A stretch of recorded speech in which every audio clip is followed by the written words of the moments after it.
Hi, this is Ron Finkelstein, and today you're going to learn a very important and powerful concept. I call it Stop Selling and Teach People to Buy From You. And what you'll learn is the 6 things that your customers want from you, the 6 reasons they don't buy from you, and how to answer those questions so that you can not only change how you sell, but change your life, because what we teach you will use not only in a sales environment, but you will use it in every aspect of your life. Thank you, Tony. I appreciate the opportunity to be here. Before we get started, I'm going to encourage you to be interactive with me, because this is about you, and what we want to do is answer any questions that you may have. So there's some areas that if there's particular concern about, bring them up. But there's going to be a lot of information we're going to talk about today. Some you may have seen before, some you've not. Before we get started, how many people here are actually in sales? Can I see a show of hands?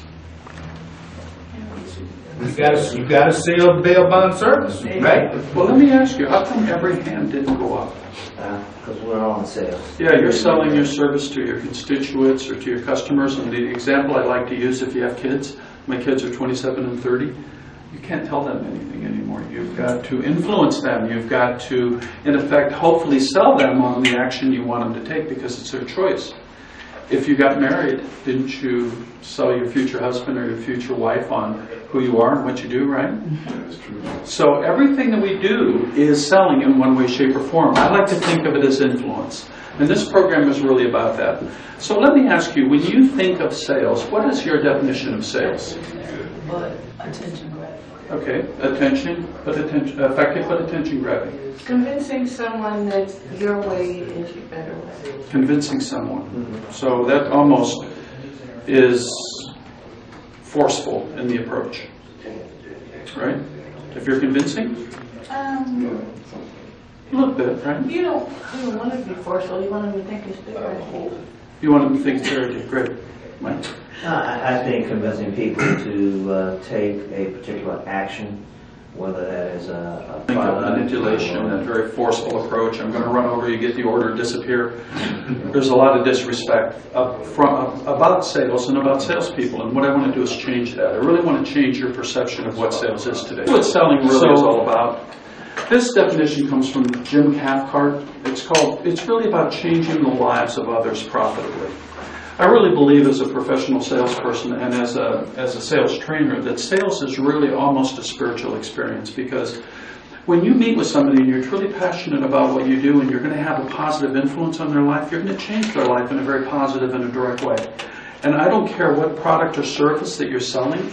What I really believe, if you believe in your product and service and somebody buys it, you are going to change their life in one simple way. If it's as simple as fixing a problem for one of your constituents, it positively changes their life.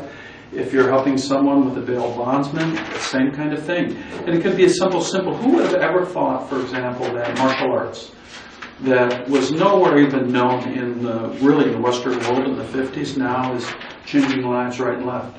And what they're really doing is teaching discipline and focus and confidence, using martial arts as the tool.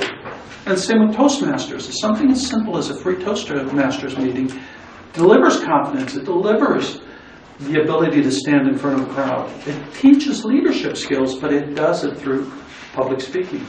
I like to think of sales as the same way, because when I'm teaching people to sell, or I'm selling my product and service, I feel badly if they don't buy from me, because I know how much it can change their life if they give me the opportunity. So I'd like you to rethink your definition of sales as somebody who can help change your life, or you can help change theirs. Husbands, wives, children, how to do that. This is the essence of the program today. Now, what do you think the biggest challenge we face in sales? Each one of us has a specific challenge. Sometimes it's just gaining the confidence of the consumer. Gaining confidence of the consumer. It's a big part of it. And that's actually the outcome of this problem. The biggest problem here, and every one of us deal with this, I don't care what you do, I don't care what business you're in, it's trust. Things are changing so fast today that people don't know who to believe. And my belief is that people are very trustworthy. It's just that the rate of change is faster than we can deal with it. The information is so fast. Let's take a look at this quickly. I pulled this off the internet the other day. This is the first time I've used this foil. But take a look at this. 61,000 hours of music are downloaded on every minute of the internet. 61,000. Over 100 people log into LinkedIn or Facebook. And it's interesting, I did a speech about 2 weeks ago up in Cleveland, and one of the gentlemen came in, got there a little bit early, and I asked him, well, what brought you here? And he goes, well, I saw you there, your title caught my interest, so I Googled you. And he goes, I found your books on Amazon. And he goes, it's the first time I've ever saw any books on Amazon that didn't have negative ratings. So I thought I'd come in and see what you're all about. He liked the presentation, so he went and ordered my books before he would agree to a sales call with me. And then he was totally prepared. He knew more about me in many respects than I could ever imagine, because there's about 1,000 pages of me of Google out there from articles I've written, books I've written and stuff. And he joined the program, but he had been burned so many times engaging with people like me that he wanted to know that I knew what I was talking about. Every one of you are dealing with that same issue today. It doesn't matter if you're in sales or if you're a business owner or whatever your profession is, we're all dealing with it. Here's the problem, and this is in a nutshell, is we don't know who to trust. We don't know who to believe. We don't know who can deliver what they say they can deliver, and if in fact they can deliver it in a professional manner, that will make us look good. And that's why I said being in sales is a way of changing a person's life very profitably, because they will pay for that value. They will pay for that integrity. Sales today is about authenticity. It's about people who are real. They want to have real relationships. No manipulation, no convincing. Teach me how to buy from you is what they're really saying. Does that make sense? Yes. Now here's what's interesting. This study was done by Watson Wyatt. I've got to grin when I say this, because the 76 on the screen says 76% of all employees that work for a company believe their firm is involved in something illegal, immoral, or unethical. 34% says only 34% of Americans believe others can be trusted. Now you want to hear the really bad news? This study was done before the meltdown of 2008. It was done in 2005. Where do you think these numbers are now? Wow. Exactly right. Now, can you see what we're dealing with when we're trying to sell, promote, influence, persuade somebody to take a specific action? They're cynical. They really are. That's what we're trying to overcome. And that's what the essence of what we're going to talk about today. Isn't the environment that we live in now predominantly negative and affecting whether it's news, whatever it is? It seems to be a predominance of negative information that skews people's opinions about things. I mean, if you talk about young people, there's a negative perception of young people. When the majority of them are doing good stuff and good things, processed it and formed an opinion, as opposed to opinions being processed and given to you. I totally agree with that. I've gone so far as I don't watch the news anymore, because I know it's not real. Well, it's not. It's shock, it's headlines, and unfortunately what we watch, what we put in our head is the belief system that we see. So I'm very careful about what I put in my head because of that. I saw a quote yesterday, and it was about is what you manifest, and what you think about is what you believe. And I don't want anybody putting those kind of thoughts in my head. I want to control that. So I'm a big believer in what you're saying. That's why I don't watch the news, and I encourage people to turn the news off for 24 hours and see that the world goes by, nothing happened, and if you didn't know about it, it didn't change a thing, did it? Other than the fact you're not worrying about it. But it's interesting, as we look at this quote, this one was done by Dan Kennedy. And what he's saying, and you may see this in your lifestyle, only 14 to 20% of the people, when they purchase something, purchase on price alone. Now, there's one group of people that will do that, but most of us, when we purchase, we get clear on what we want, right? And once we get clear on what we want, then price becomes important. But people who lead with price end up putting themselves in a commodity position. And if your value proposition is price, you're really going to have a problem, because somebody always, in today's day and age, with new technology, will always underbid you, will always have a better price. So it's about value. And if the value is there, they're going to buy from you. I call that stop selling and teaching people to buy. So as we go through, the rules have changed. This is in my marketing book. I'm really proud of the results we're getting from the marketing book, because we just recently sold the foreign rights to China, which is really exciting, because I have my books. I have a copy from Czechoslovakia, Saudi Arabia, and a few others. And it's really weird to see a book that you've written and not be able to understand a word of it. Not even be able to look at it and see your name, because in Arabic, it's just wiggly lines. It's just really fascinating. But what's interesting is the old rules, and coming from Akron, we all understand this. The old rules were the tire companies. So they were the big manufacturers. It was, boy, we need lots of capital, and it's seniority. If you haven't been here for 20 years, what the heck do you know? You know, put your time in, right? It's about big is better. 2 billion is better than 1 billion. 5 billion is better than 2 billion. And it's traditional industries, and by that I mean tire and steel and manufacturing and those kind of things. What's really interesting is the world has changed, and this is a direct result of all the research that we've done. What we found is that it's about ideas now. People want ideas, and we'll see how this ties directly back to what people are looking for. And it's about results. The bottom line is, don't talk to me unless you can get the results. Can you guarantee your results? Will you stand behind your product? It's a risk reversal kind of thing. People want you, we'll get into this, is real interesting, but your consumer wants you to be accountable for their success. They want you to be accountable for you doing what you say you can do. And if you can't do that, you're going to have a real problem up front, because you're asking them to take all the risk. They want it fast and nimble, and it's about the best thinkers now. It's about ideas. We are in an information technology age, and it's about how fast you think.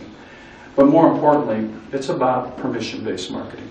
In the past, it was I'd pick up the phone and I'd cold call, and I would just keep beating people up until they got an appointment. Today it's not. They're too sophisticated. Oh, I'm screening the call. I don't want to talk to Ron today. I think I'll block the call. Right?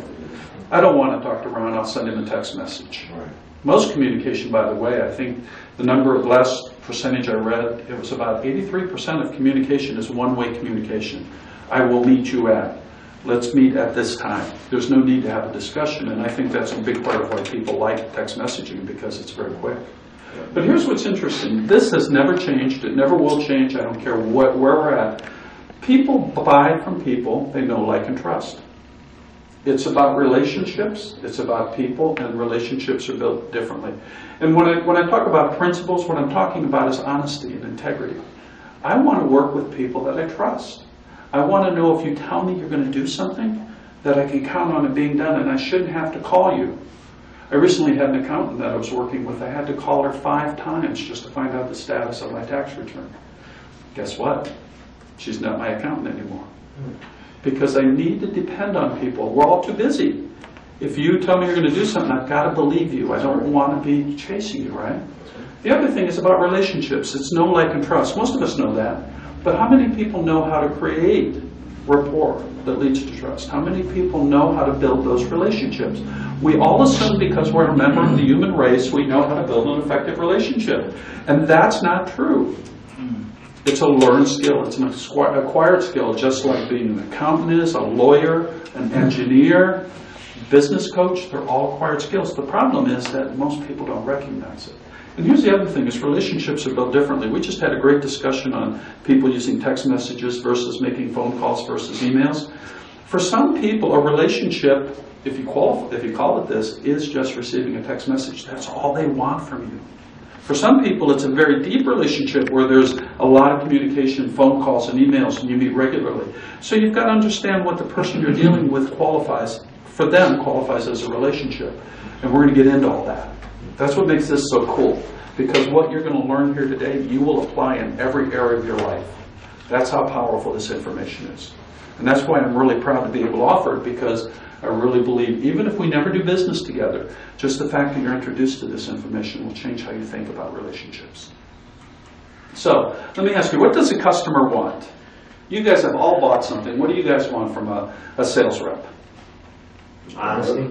Honesty? Satisfaction. Satisfaction, I yeah. want the product to do what it's designed to do. Yeah, effectively. yeah. Don't inflate the product features. Let's be honest and authentic about can it work. And if I know the shortcomings, maybe I can work around them. But at least my expectations are set properly, Exactly. right?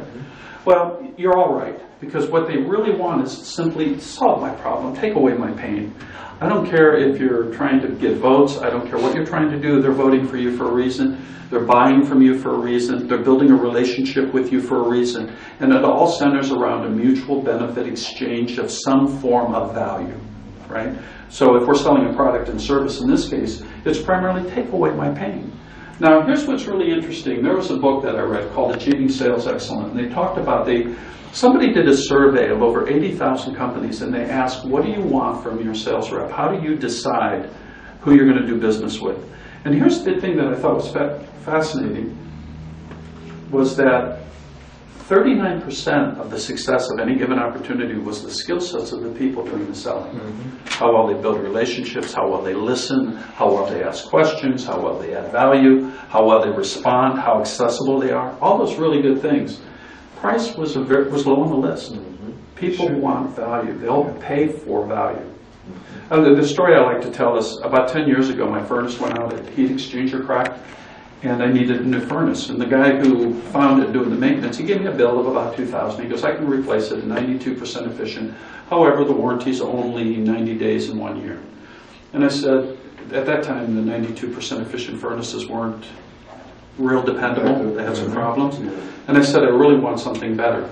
So let me get some estimates. So I brought another guy in and got a good product, but I didn't trust him. His whole presentation was just, there was just something lacking there. So I kind of ruled him out. And the other guy came in, he just simply said, Mr. Finkelstein, what kind of product are you looking for? I said, I want a 10-year warranty complete. I don't want to have to even think about this. He goes, that's our high-end product. It's expensive. And I said, show it to me. Turned out that I bought it. It was $2,000 more than the original one, but it was a 10-year unconditional warranty. And I was so impressed with how he handled himself. He didn't try to sell me. He just solved my problems. I let him upsell me into an integrated air conditioning unit. So instead of just spending $2,000 on a furnace, I spent $6,000 on a fully integrated system. Because he didn't try to sell me. He listened to me. I felt heard. That's what it's all about, feeling heard. So most people don't excel in sales, very simply because they've never been trained. I don't know anybody. I take that back. I know two people. Johnny, come on in. We're right. I know two people that have decided that they wanted to be sales reps, and they decided to make a career out of it. Most of us are in sales for a different reason.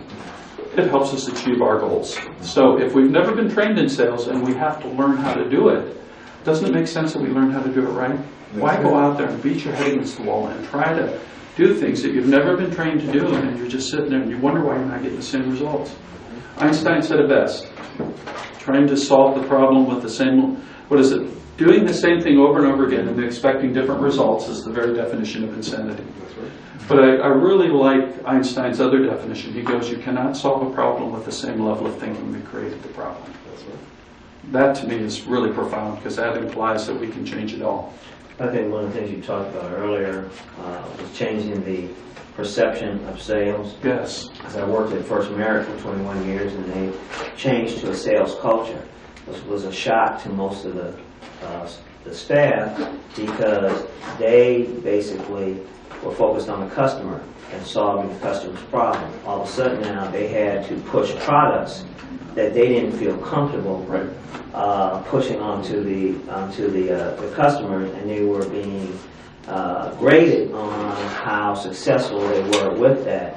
And frankly, we lost some of our best employees because they could not make that transition mentally. Right. Now, those that finally figured out, okay, I'm offering this product to you, actually it's cheaper, it's better, it's more suited to you than when we had you in, that's okay, and they were fine with that. But getting past that whole sales concept was difficult. You bring up a good point, because most of the people that, I shouldn't say most, many of the people that join me in my sales training say, I don't want to be in sales, but I have to. Because the perception of sales is so negative. That's why I spent so much time in the early part of the program. Sales is life-affirming for many people, in the sense that you're really making a positive difference. Once they understand that, that hurdle you just talked about goes away. It really does. So the bottom line is, sales is a good thing.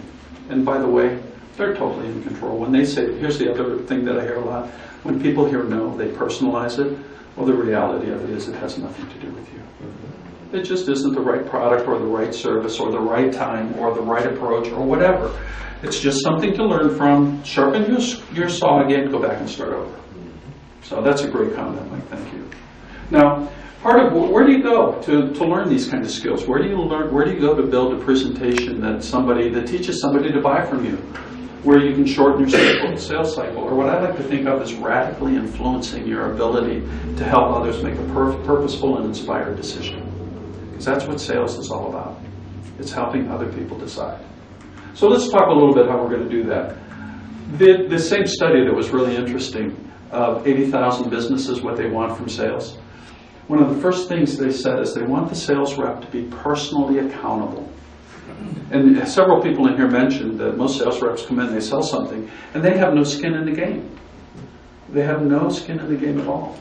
So what I do is I offer 100% return on your investment guarantee. Come and join me. If you don't make back what you invested with me, I will write a check out of my own pocket to cover the difference. Because if I don't believe strongly enough in my product and service to offer that kind of warranty, why would I expect my client to buy from me? You know, who you are, remember, we're talking authenticity now. We're talking relationships. True selling is nothing more than building an authentic relationship and having a great dialogue where people trust each other. And if you're interested, tonight I'm at the Hudson Library in Stowe doing a 2-hour workshop on building rapport. And rapport leads to trust. There's really nice things that we can do in that area. Good time. I believe it's at 7 o'clock. I have to check my calendar, but before the meeting's over, I'll let you know. Oh, yeah.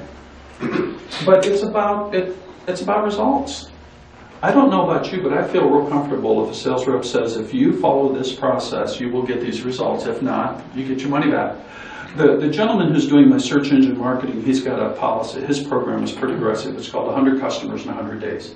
He goes, if I don't get you 100 customers in 100 days, I will keep doing what I do until I get that, and I won't charge you for it.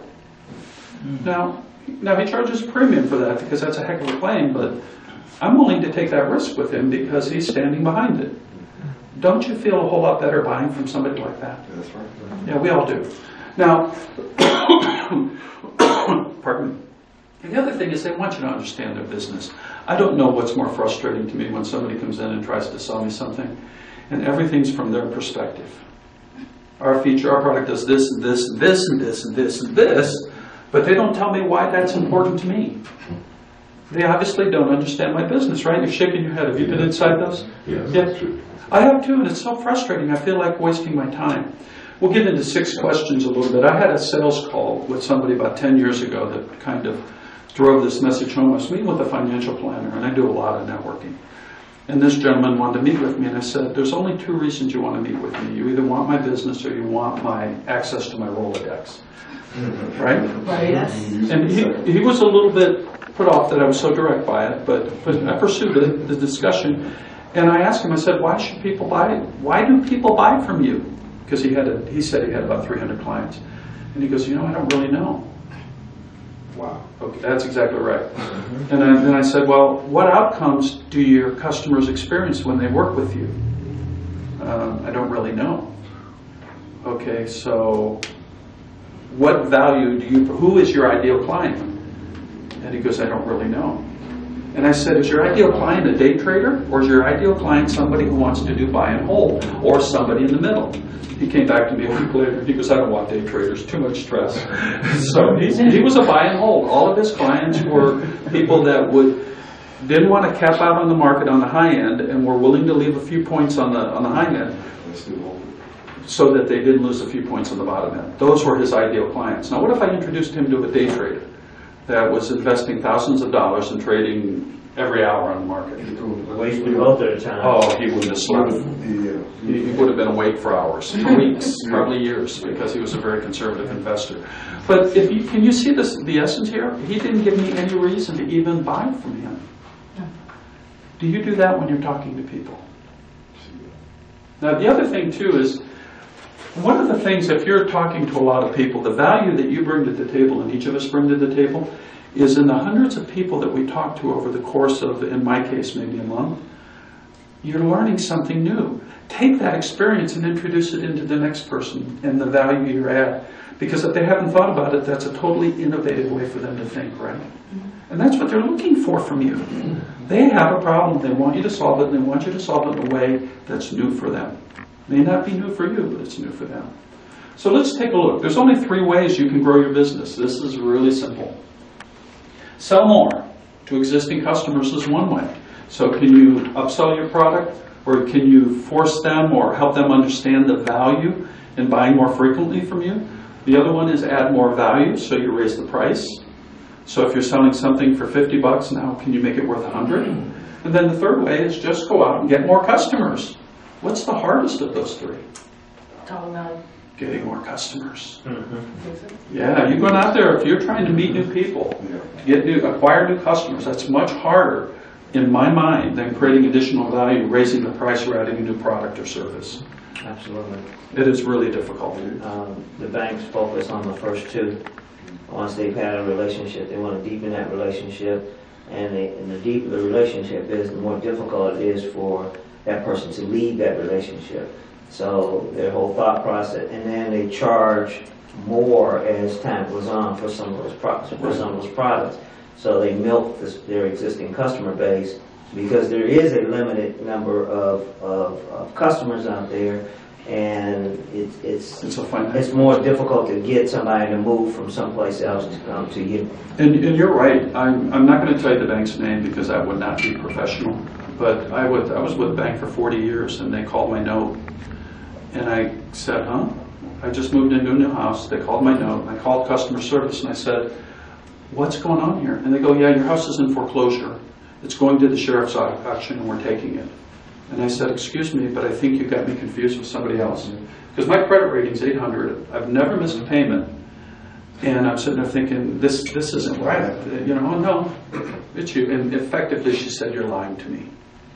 Now, what it turned out is that when we moved, we went to the bank and filed a change of address. And they didn't get it in the mortgage department, so we got a late fee. So we went up to the bank and said, we'll take care of it. They waived the late fee, and in the notes they said, our fault. That somehow worked through the system, and the person I was talking to said I'd been late 30 times. Wow. Now, it was terrible. They wouldn't introduce me into somebody. I actually had to go to the Beacon Journal to find the name of the person in customer relations to get inside the bank. It took me about 60 days. Now, can you imagine the stress my wife and I are under thinking for 60 days we're going to lose this home? It was terrible. Now, to your point, Mike, I've been trying to untangle that 40-year relationship for the last 8 months because I'm moving to a different bank. So just because you have a relationship with somebody doesn't mean that gives you the privilege to abuse it. That's right. So part of sales is that respect, that relationship side of it. So let's talk about this. I like to think of this as living in the customer's problem. I want you to step into your customer's shoes as if you knew their business, their life, and them as well as you know yourself. And here's the 6 questions that we do that with. Remember that financial planner that I was telling you about? When I walked away from that discussion, I started thinking, okay, why would people buy from me? So if I ask people, how many people here network? Do you go to networking events? Yeah, we all do. When you ask somebody what they do, and this is a whole course inside my sales training program, most people will say, well, I'm a coach, I'm an accountant, I'm a consultant, I'm a councilman, I'm a banker, right? They don't answer what they do, they answer how they do it. I use financial planning services too as a financial planner. I use general accounting principles too. I use business coaching and consulting services. So everybody answers that, not with what they do, but how they do it. What the person's really asking is, what do I experience when I work with you? Because they want to know what's in it for them before they even care what you do, right? That's the whole point. So I'm asking you to think a little bit different. And the second question is, what do you do? Really, why is that important to me? So if I'm an accountant and I'm going to take the stress out of your business so you never have to worry about any payroll, missing any taxes, making sure that you always have profit, and I'll always alert you when I see some red flags, that's great. Why is that important to me? Because you can focus on what's important in your business and let me do what's really important. And then we go back, and this third question is my favorite question. It's, why are you the right and safe choice? I love this question because it sounds really intimidating, but it's not. There's 4 behavior styles. There's the thinker, director, socializer, and relator, and we'll get into that in just a minute. The director only wants to know how you're going to make them more effective and more productive. The socializer wants to know how good they're going to look working with you. The relator wants to know why you are the safe and right choice because their biggest fear is change, and the thinker wants to know why you're how they can be right. So that's the essence of the marketing message right there in those 4 styles. Now, here's the one that people's eyes glaze over in this question, so I'm going to ask you to bear with me for a minute. What do you do better than anybody else in the world? Because you are unique as an individual, and that uniqueness is what people's buying. Now, let me give you a real simple example of how that works. When you think of Southwest Airlines, what do you think about? Cheap flights. What else? For me, it's bags fly free. I just did a road trip from here to LA, and I had like 5 stops in between. When I started totaling up the bag fees for every stop I had, oh my goodness, it made Southwest very, very attractive financially. That's their model, right? What about Disney? Has anybody here gone to Disneyland or Disney World? What do you think about when you think of Disneyland or Disney World? Mickey Mouse. Mickey Mouse, right? Magic. Magic! For me, it's memories. I can still feel my son, when he's 8 years old, he's on my lap on Space Mountain, and we went through that roller coaster, and he's so excited, I thought his heart was going to jump out of his chest. But it's about memories. So what is it that your customers, that your people in your life experience as a result of working with you? Because that's what it's all about. That's what makes you unique. Have you ever asked yourself that question? It's a hard question, right? Because if you're like me, you look in the mirror every day and you don't see the changes that happen from day to day, right? You can't. You need a third party to help you with that.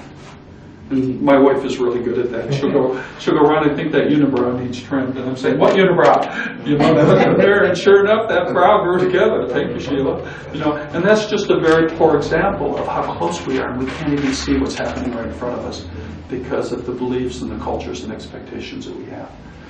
Finally, why should I care? Improve it. If you've done it for somebody else, you should be able to do it for me, right? So on your chair, when you get a moment, is a list of endorsements from people who have worked with me. Please read it at some point at your leisure, but these are actual testimonials from people who have worked with me. Now, another book that I've written is called 9 Principles for Inspired Action. This is the 9 behaviors successful people implement every day in their lives. I interviewed 1,000 small business owners, peeled it back.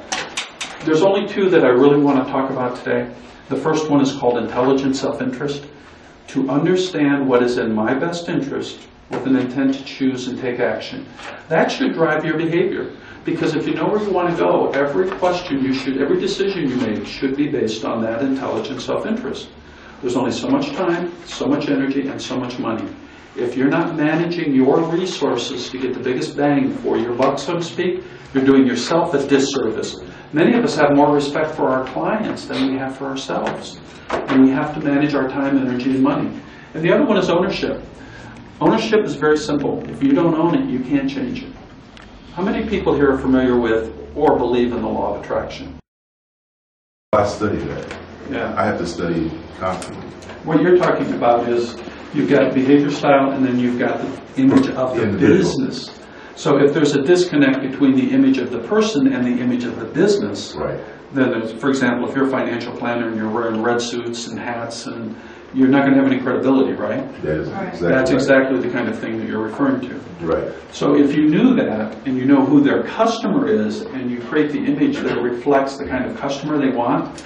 So, for example, if you know the Platinum Role and you know that their primary customers are directors, wouldn't it be interesting if you create an image that says, these are the kind of people that I want to attract, that I want to impress? So, from that perspective, the Platinum Role would be ideal for what you're doing. Okay. Thank you. Tony, thank you. I appreciate it. Thanks for coming in. My name is Shay Hunter, and I am with City Bells Bondsman out of Cleveland. I just finished this seminar. The seminar is very informative. It gave me some different aspects on the business acumen that I needed in order to promote what I do. I would encourage anybody that could to take the seminar with regards to elevating your knowledge, your understanding, and your execution of your business. Mr. Finkelstein did an excellent job in promoting and helping you understand what it is you need to do to acquire better business relationships, get a better understanding of what your position is in relation to your business and growing your business. It's an absolutely excellent thing to take. It's a wonderful program, and you will definitely, it's definitely worth your time, your energy, and your money. This is Mike Williams, Akron City Councilman at Large. I really enjoyed the presentation today. Provided me with a lot of things to think about as it relates to my approach to people, and really doing a little self-analysis as to helping develop better strategies for communicating with people and really accomplishing some things. Ron Finkelstein was great, and what he presented today definitely engaged you and made you want to delve into it more. I appreciate Tony Bishop and his opportunity to come together. It's always good to be around like-minded people and people that want to move themselves and others forward. So I enjoyed things today. Thank you. Ron Finkelstein, Business Growth Experience. This seminar was excellent. It was unlike anything I have ever attended. I am definitely intrigued. I am motivated. He helped me in areas that I never thought I actually needed help in, first of all. He taught me things that were profound, and I definitely appreciate the experience. Thanks, Tony Bishop, for opening up his office to have this seminar, and I just thank everyone. Good morning. My name is Johnny Huff, and I just finished attending the Business Growth Seminar with Mr. Ron Finkelstein. And it was a very great seminar. I enjoyed his presentation. I enjoyed his style. The ideas that he presented were very unique and taught me a lot. He has worked with Mr. Tolly Alessandra, which I have been reading his articles online for quite a long time, and Ron has done a magnificent job of blending his own personal ideas and experience along with Mr. Alessandra's, and the Platinum Rule is a very, very good thing to follow and to learn from. This is not only business coaching, this is life coaching in a way that can aid and expand your business. If you have a chance and an opportunity, I suggest very highly that you listen to Mr. Finkelstein and take his course. It is very worthwhile. Thank you. Hi, my name is Tony Bishop. I'm with the Business Doctors. We were very happy to be able to host Mr. Finkelstein today. It was a great presentation. Appealed to a lot of folks in all stages of business, beginning as well as existing business. Learn something from the presentation and the course that he is offering. So we're looking forward to having him back again to do another seminar, and we are developing a relationship with him as well. Thanks so much. Today you just saw a brief presentation on the 6 questions that your prospects want you to answer before they buy from you. You saw the 6 things, the 6 reasons that what your customers want from you. And we also learned how the Platinum Rule will teach you to treat others the way they want to be treated. This is what will allow you to stop selling and teach people to buy from you.